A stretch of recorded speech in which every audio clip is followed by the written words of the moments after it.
This is Napoleon Hill, a humble guy who took a job as a reporter at Bob Taylor's magazine. One day, he interviewed Andrew Carnegie. Carnegie is considered to be one of the richest men to ever live, with a net worth of $370 billion in today's money. Carnegie told Hill that anyone can be rich if they followed a set of principles that many wealthy individuals, just like him, have followed. In that interview, Carnegie offered Hill an opportunity to quit his job and go interview some of the most successful people in the world. But instead of writing for a magazine, he would compile what he learned in a book.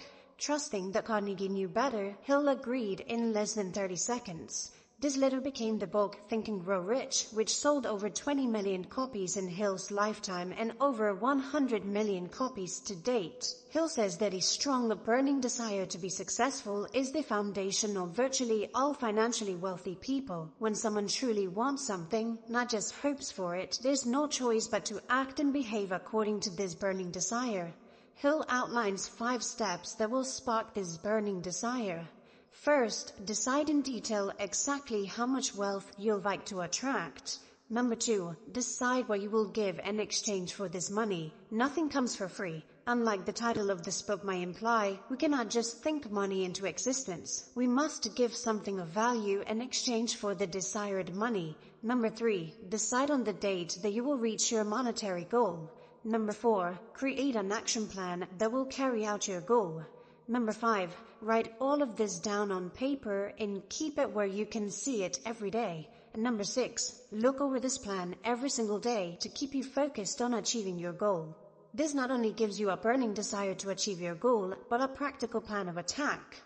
So let's help our friend Tom build his burning desire plan. First, we start with his monetary goal. He wants to make his first $100,000. Second, he needs to decide what he will give in exchange. He knows that with a little bit of studying and practice, he can get really good at building websites for local businesses.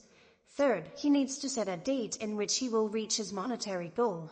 He decided that he will have his $100,000 1 year from now. Fourth, he needs to set a plan to achieve this goal. He decides that he can charge $1,000 per website he makes. This means that in 1 year, he will make 100 websites. This is around 9 websites per month. Fifth, he will write his goal, what he will sell, his timeline, and his plan on a poster, and he will hang it up in his office.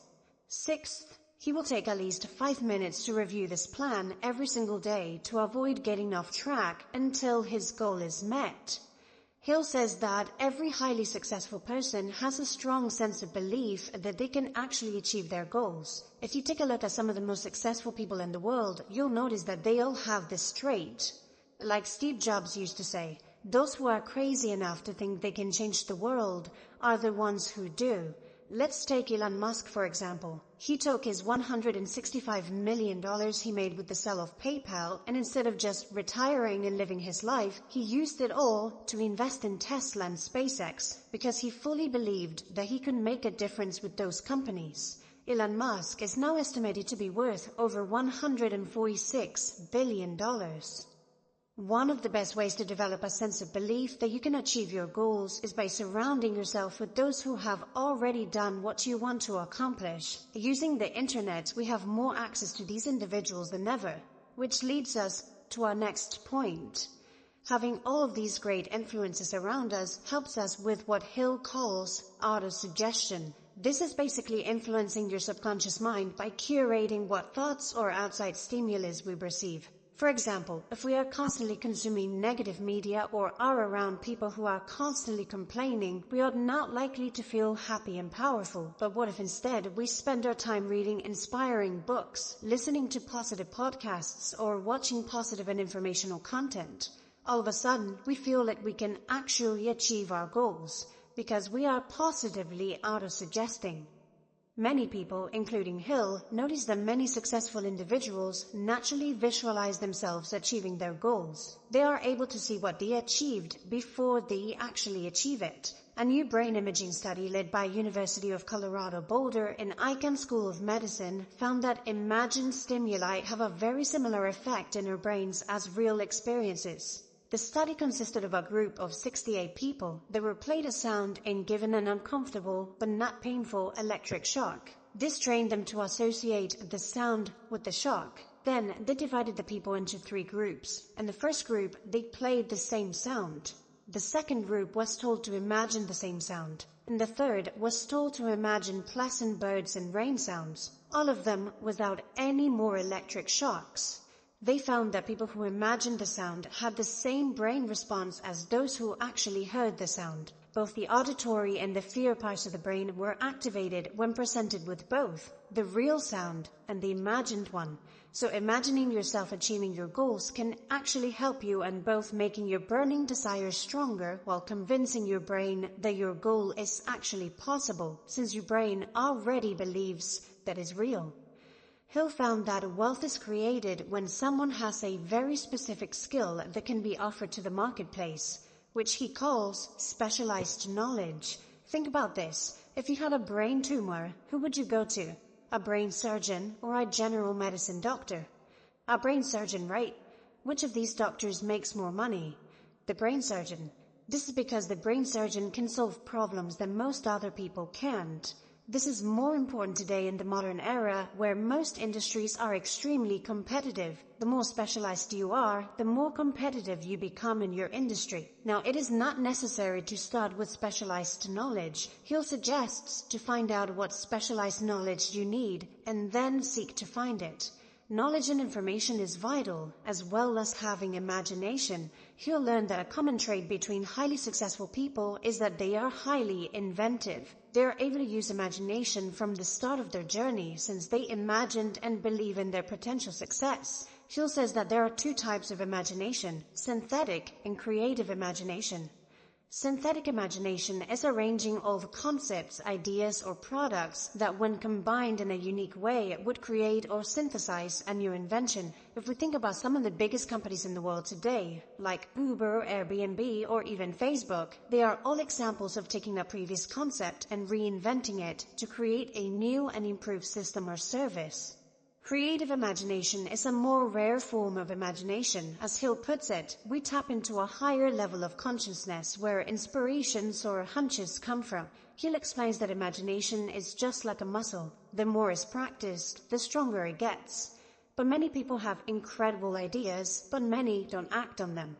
Having good ideas doesn't really make you wealthy. Hill says that decision is a major part of success. He'll suggest that a big difference between high achievers and most others is that the majority of people make decisions slowly and change their minds quickly. Highly successful people, on the other hand, make decisions quickly and confidently and stick to them until they either work or don't.